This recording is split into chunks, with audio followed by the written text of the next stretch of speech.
Hello guys, എൻ്റെ പേര് അനഘ. ഞാൻ പാലക്കാട് കുത്തനൂരിൽ നിന്ന് വരുന്നു. ഞാൻ 2023 എൻ്റെ ഗ്രാജുവേഷൻ കംപ്ലീറ്റ് ചെയ്തത്. ശ്രീനാരായണ കോളേജ് ആലത്തൂരിൽ മാത്തമാറ്റിക്സിലാണ് എൻ്റെ ഗ്രാജുവേഷൻ കംപ്ലീറ്റ് ചെയ്തത്. ഞാൻ 2023 ജൂണിലാണ് ഇവിടെ ജോയിൻ ചെയ്തത്. ഇവിടെ ജോയിൻ ചെയ്യുമ്പോൾ എനിക്ക് ബാങ്കിനെ കുറിച്ച് ഒന്നും അറിയണ്ടായിരുന്നില്ല. ഇവിടെ വന്നിട്ട് ഇവിടുത്തെ ബേസ് ക്ലാസ്സിൽ ഇരുന്നിട്ടാണ് എനിക്ക് സബ്ജക്റ്റിനെ കുറിച്ച് എല്ലാ ഇതും കിട്ടിയത്. ഞാൻ മാത്സും റീസണിങ് എനിക്ക് കുഴപ്പമൊന്നും ഉണ്ടായിരുന്നില്ല. പക്ഷെ ഇംഗ്ലീഷിൽ ഞാൻ നല്ല വീക്കായിരുന്നു. ഡെയിലി ന്യൂസ് പേപ്പർ റീഡിങ്ങും സാറിന്റെ ക്ലാസ് ഒക്കെയാണ് ഹെൽപ്ഫുൾ ആയത്. സാർ ഡെയിലി എഡിറ്റോറിയലോ ഗ്രൂപ്പിലിടും. അതിലത്തെ വൊക്കാബ്സ് ഒക്കെ ഡെയിലി നോട്ട് ചെയ്യായിരുന്നു.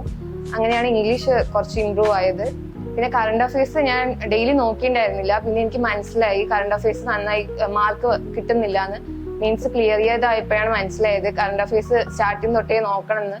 ലാസ്റ്റ് മിനിറ്റിൽ നോക്കിയാൽ നമുക്ക് ഒട്ടും കവർ ചെയ്യാൻ പറ്റില്ല. സോ ഞാൻ പിന്നെ ഡെയിലി കറണ്ട് അഫയേഴ്സ് നോട്ട് ചെയ്തു. അങ്ങനെ ഇപ്പോൾ യൂണിയൻ ബാങ്ക് LBO ആയി പോസ്റ്റ് കിട്ടിയിട്ടുണ്ട്. എൻ്റെ സ്ട്രാറ്റജി എന്ന് വെച്ചാൽ ഡെയിലി പഠിക്കുക. പ്രിലിംസിൽ തന്നെ നമ്മൾ മെയിൻസും നോക്കുക. പ്രിലിംസ് കിട്ടിയിട്ട് മെയിൻസ് നോക്കുക എന്ന് പറഞ്ഞ് വെയിറ്റ് ചെയ്യാതിരിക്കുക. പ്രിലിംസ് പഠിക്കുമ്പോൾ തന്നെ വീക്ക്ലി മെയിൻസ് മോക്കും ചെയ്യാൻ നോക്കുക. Daily current affairs up to date ആയിട്ട് നോക്കുക. ഇംഗ്ലീഷും ഡെയിലി ന്യൂസ് പേപ്പർ വായിക്കുക, വൊക്കാബ്സ് നോട്ട് ചെയ്യുക. അപ്പോൾ നമ്മൾ പാസേജ് ഒക്കെ റീഡ് ചെയ്യുമ്പോൾ ഒരു പ്രാവശ്യം വായിച്ചാൽ തന്നെ നമുക്കത് മനസ്സിലാവും. എല്ലാവരും ഡെയിലി നോക്കുക, മോക്ക് ചെയ്യാൻ ശ്രമിക്കുക. പ്രിലിംസ് മെയിൻസ് എല്ലാം ഒരുമിച്ച് കൊണ്ടുപോവുക. ലാസ്റ്റ് മിനിറ്റിന് വേണ്ടി വെയിറ്റ് ചെയ്യാതിരിക്കുക. പ്രിലിംസ് കിട്ടിയിട്ട് മെയിൻസ് നോക്കുക എന്ന് പറഞ്ഞാൽ നമുക്ക് ആ ടൈമിൽ കവർ ചെയ്യാൻ പറ്റില്ല. അത്രയേ ഉള്ളൂ. എല്ലാവർക്കും all the best. Thank you.